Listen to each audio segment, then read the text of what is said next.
afternoon, Madam Chair, Madam Senate President, dear colleagues. Let me start with a biblical principle. Kung anong ating itatanim, yan ang ating aanihin. Baliktarin po natin. Ito po ang ating inaani ngayon. So balikan natin ano ba ang ating tinanim. So allow me to put on record 3 topics. First, ano ba ang karapatan at responsibilidad ng bawat senador?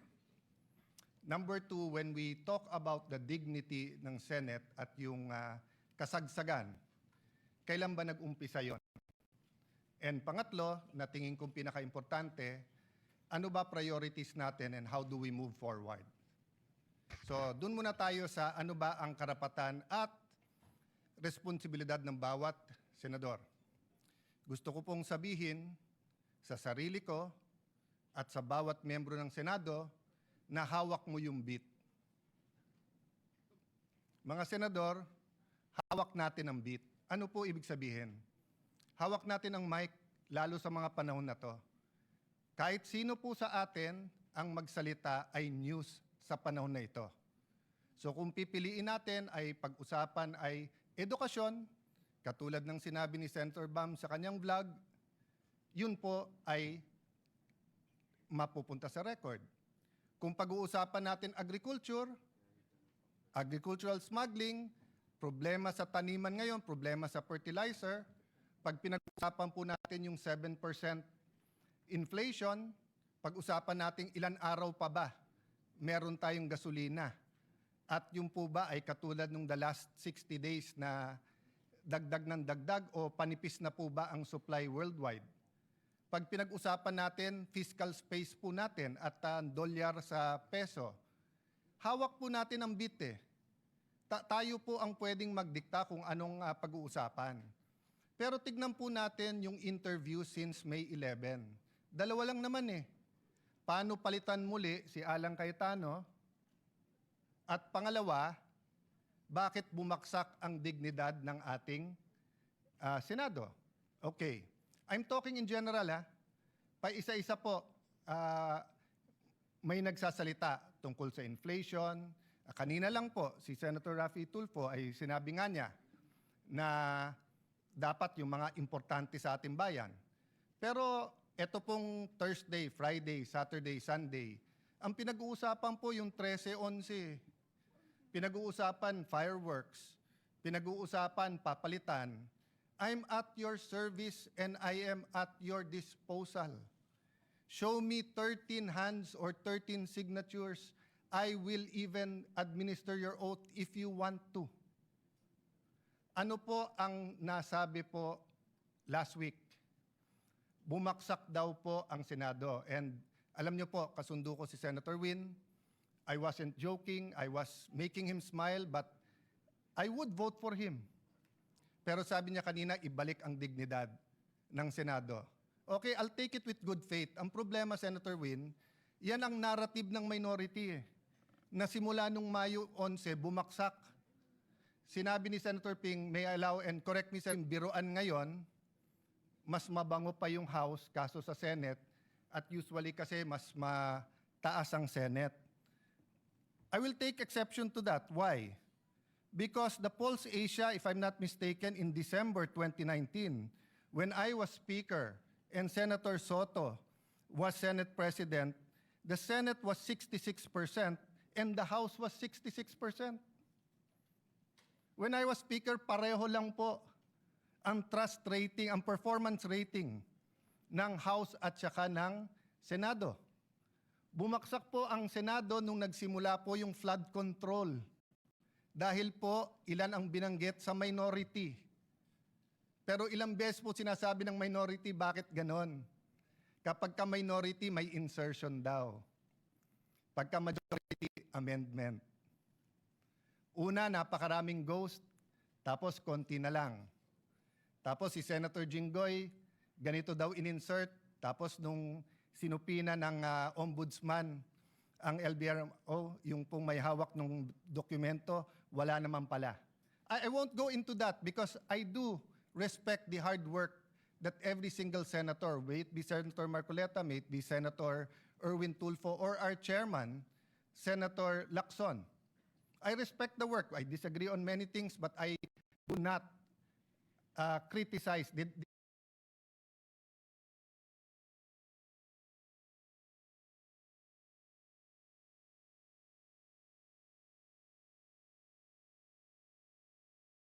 Did I say bumaksak dahil sayo? Sayo? Wala po. Kasi hawak natin ang beat eh. Sasabihin nyo po, yes, but 24 tayo, yes. Pero kung 11 sa atin ang sinasabi, ang problema ay si Cayetano, palitan yan, at 13 naman tayo na nagsasabing con-as yan, at impeachment yan, etc. yan, edi 24 na tayo na yun ang pinapakinggan ng tao. Hindi inflation, hindi yung ekonomiya, hindi yung teenage pregnancy, hindi yung tumataas na bilang ng mga may AIDS, hindi yung problema sa PhilHealth, hindi po nakawalan ng flu vaccine ng ating DOH. Napakarami pong issue.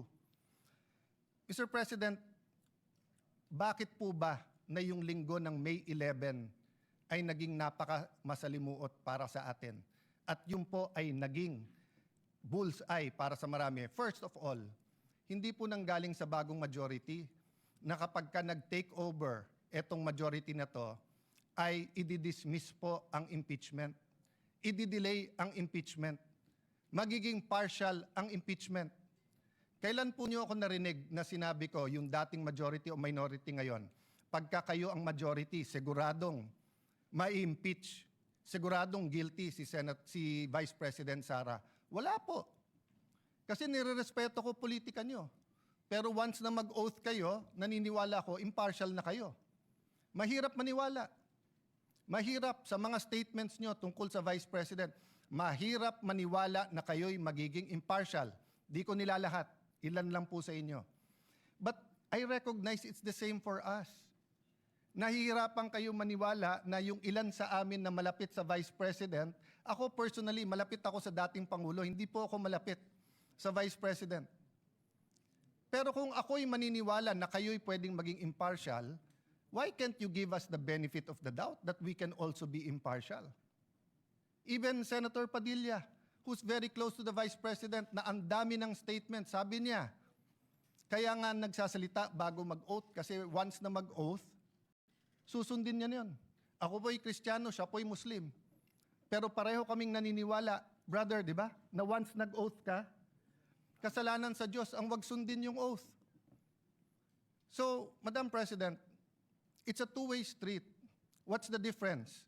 The difference is the minority keeps speaking outside the session hall na hindi natin basta't masagot. Senator Amy is speaking in the session hall na lahat sila ay pwedeng tumayo. Number 2, outside the session hall, walang out of order. Dito po meron.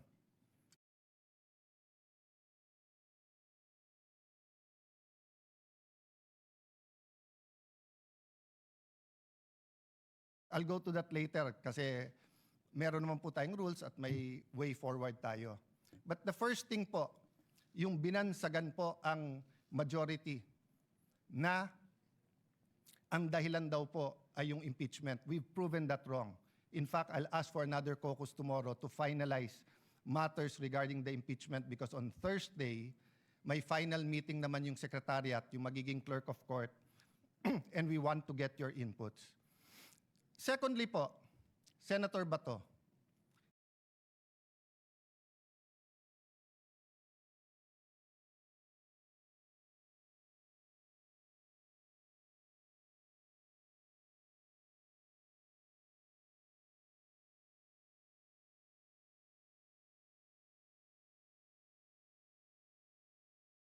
he's a member of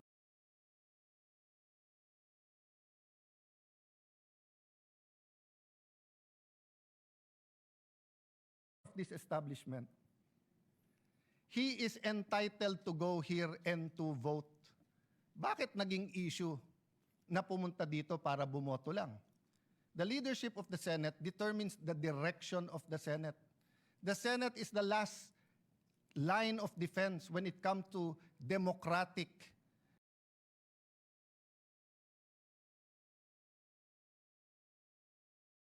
issues or issues that affect our democracy. That's been the history of the Senate, pre-martial law and after martial law. Kaya nga yun ang hinala, bakit inabolish ng martial law? Because the independence of the Senate is very important. Yun po ang ginamit sa akin ni Senator Coco then Senator Tito Soto, who I respect. During Duterte's time, sabi nila, we have to have an independent Senate. Wag si Alan kasi masyadong malapit. Well, I'm the first one now of 4 SPs since 2022 na hindi ko makiklaim na malapit sa presidente. Have any one of you given us the benefit of the doubt that we will have an independent Senate? Hindi ko na narinig yun eh. Panay sinong malapit sa Malacanang? O yan, walang gagawin niya kundi lalabanan ng Malacanang. Eto, ganyan. Yan ang usap-usapan. That's the not so secret. Why can't we bind together, minority, majority, and be an independent Senate? Not to confront the executive, to collaborate, but also as checks and balances. Last point po, before I go to a way forward. Ba't ba nag-umpisa to at ba't ba nangyari yung May 13? Can you show the video sa ating empleyado? Madam President, can I have permission? This is a very short video. It's of public record. I just like, and I want to honor Senator Migs kasi siya tumayo at sinabi yung ginawa kay Terence Lim ay hindi tama. But I didn't know na ganito pala ang problema. Wag na yung buong video ng buong pangyayari ng May 11. Yun lang pong ginawa kay Terence Lim.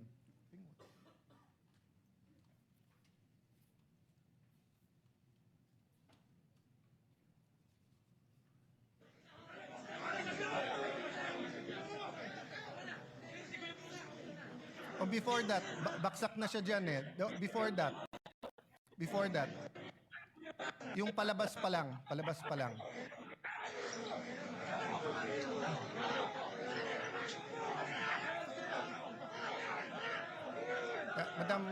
Madam Chair, may I ask, kahit na naghalo yung video, but yung palabas pa lang.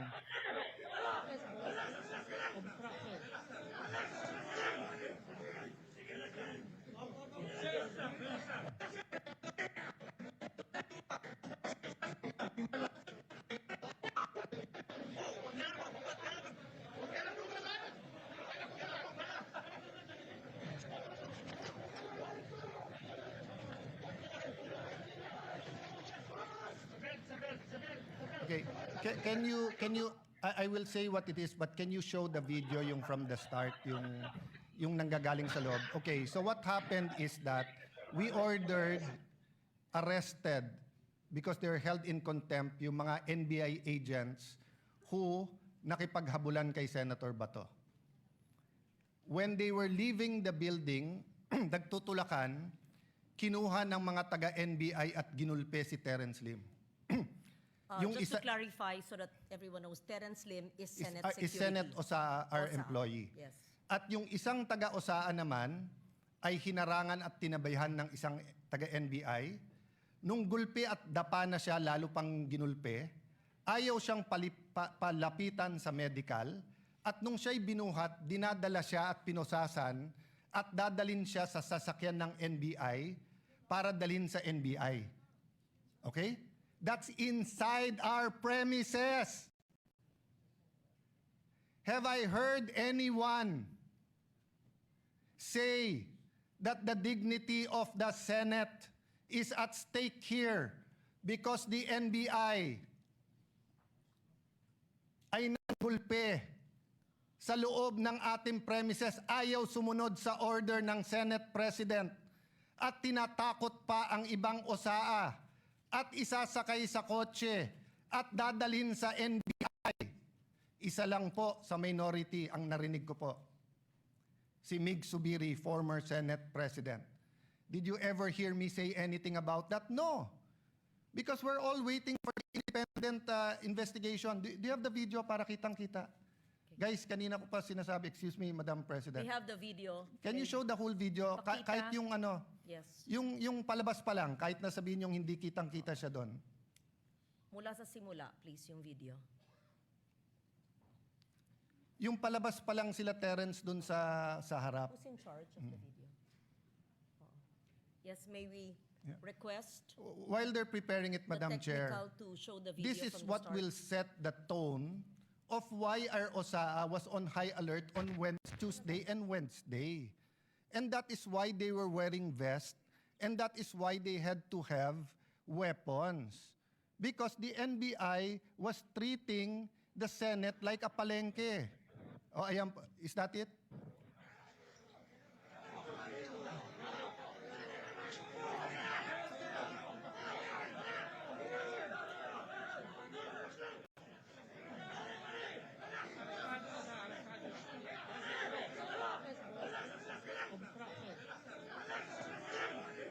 The person in white on the ground is Terence Lim, OSAA, And all or those Senate who are security. holding them back are NBI. Yung NBI pa ang pumipigil. Ang pulis nakatingin lang. Yeah, continue the video.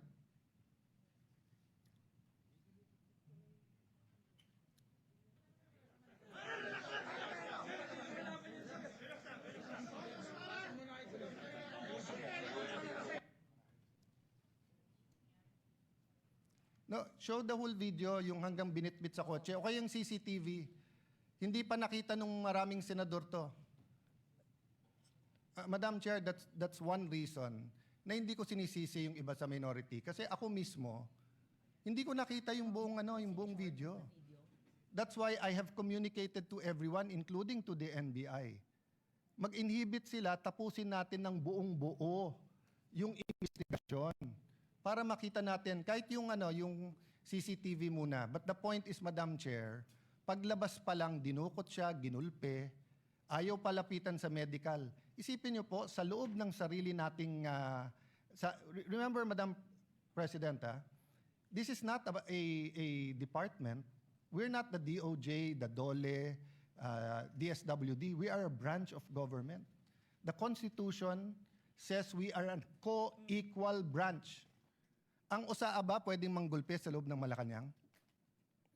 Ang OSAA ba pwedeng manggulpe sa loob ng Supreme Court? Oh, pero ba narinig ko yung dignity natin, yung ating dignity ay giniba sa NBI? Wala po eh.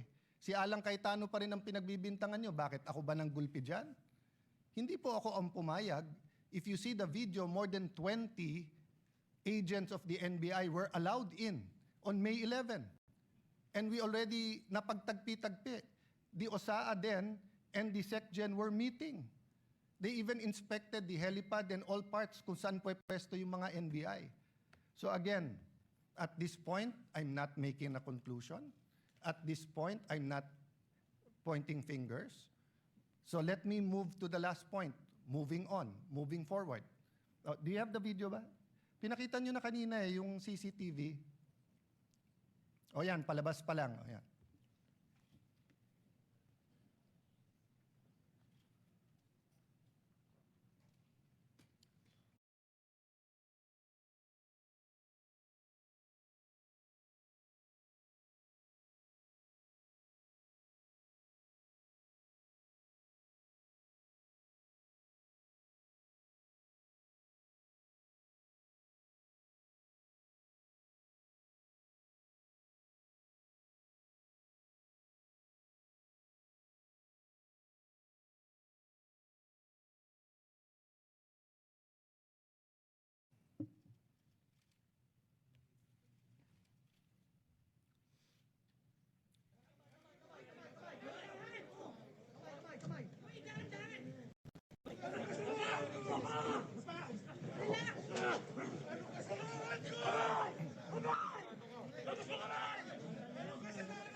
Binubugbog si Terence Lim na OSAA Senate employee.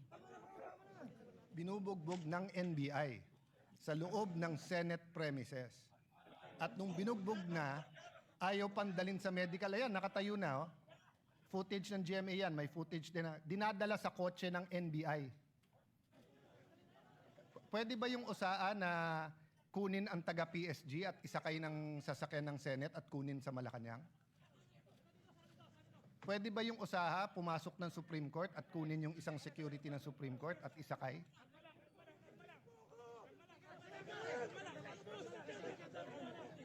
Yan, pinusasan, isasakay sa sasakyan ng NBI.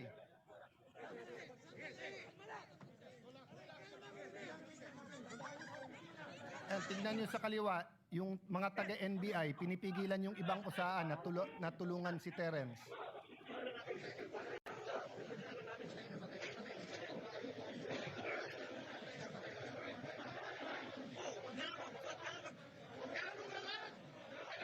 Pinagtulungan ang isang Senate Security o sa Terence Lim ng mga taong allegedly, I'm not sure who they are, within Senate premises na nambugbog. Ang punot dulo nito ay hindi tayo sigurado kung ano ang kanilang gustong gawin.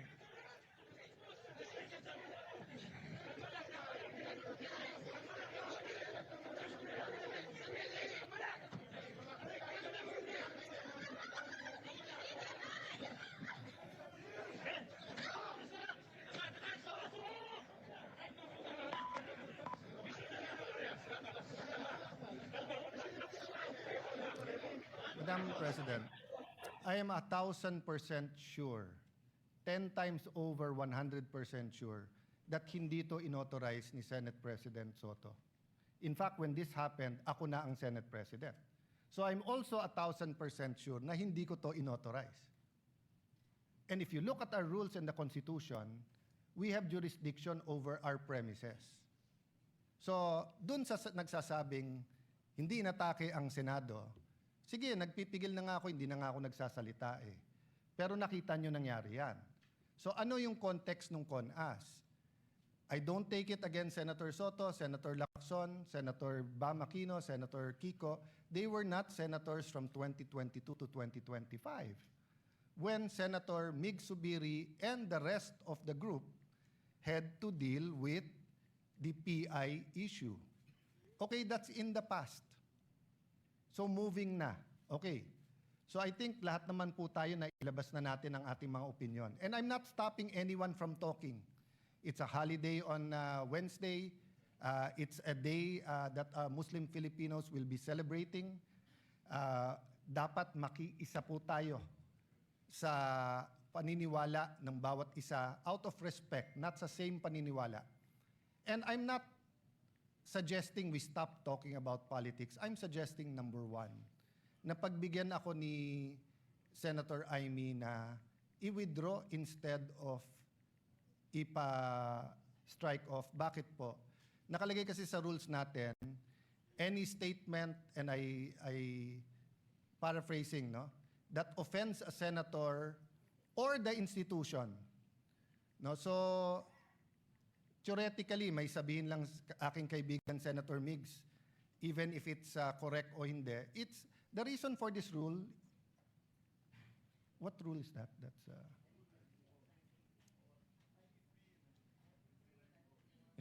No senator under any circumstance shall use offensive or improper language against another senator or against any public institution. This has happened many, many times in this August hall. This has happened. We offended each other. But why do you have this rule? Because we're collegial eh. The reality is we have to go home tonight upset at each other, but we have to go back tomorrow and work. Yun yung spirit nung sinabi ni Senator Pia na nangamusta ba? Because siguro sa lahat sa atin, bukod sa hindi siya mapolitika, she genuinely treats everyone here as her friend. So when something traumatic happens, many of our kababayans don't know that while myself, Senator Mark, were in my room, Senator Loren, Senator Camille, and Senator Pia, once the security find out na barilan na, rushed into my room, turned off the light, then pushed them into a smaller room, yung banyo. Diba? So, it's traumatic. You may criticize what she said, how she said it, etc., but akala ko ba all feelings are valid? Bakit pag na-trauma yung nasa majority ngayon, mali. Pero pag na-trauma yung minority, okay lang. Diba? I'm talking in general. Whether you talk about green, yellow, pink. So, labas na ako dyan. Hindi naman ako Senate President ng buong bansa in the sense that I'm not elected like the Vice President and the President. I'm Senate President, but I am the servant leader of the 24 senators, including Senator Bato. I'm here at your service. Kung papayagan ako ni Senator Amy, then I'll ask her to withdraw. Number 2, kung papayagan ako ng minority, tomorrow let's talk about the impeachment, but let's also talk about what are your priorities. What are our priorities? Let's use the last few session days. You want to talk about changing Senate President? I won't take it against you. It's your right. Pero wag tayo dun sa yung integridad ng institusyon kasi syempre, didepensa kami. 'Di ba? Dahil ang tingin namin, bumaksak na to dati pa. But we're not pointing fingers. Bakit bumaksak? We're just letting history judge it. Sabi po nung iba, fresh start. Bakit? Hindi ba fresh start pagdating ko? Hindi pa nga ako nagsa-start, inuupakan na ako eh. Ganun na ganun nangyari sa SEA Games. When I was Secretary of Foreign Affairs, not a threat, serving everyone, wala akong problema sa SEA Games. As soon as I ran for Congress at sinabing magsi-speaker, kaliwat kanan na yung banat sa akin. But we proved them wrong. Nanahimik kami, overall champion, most number of gold medals, and it launched the careers of many in the Olympics. So again, I can take that attitude. Sa SEA Games, nagpagulpe muna ako. Actually, wala naman akong choice.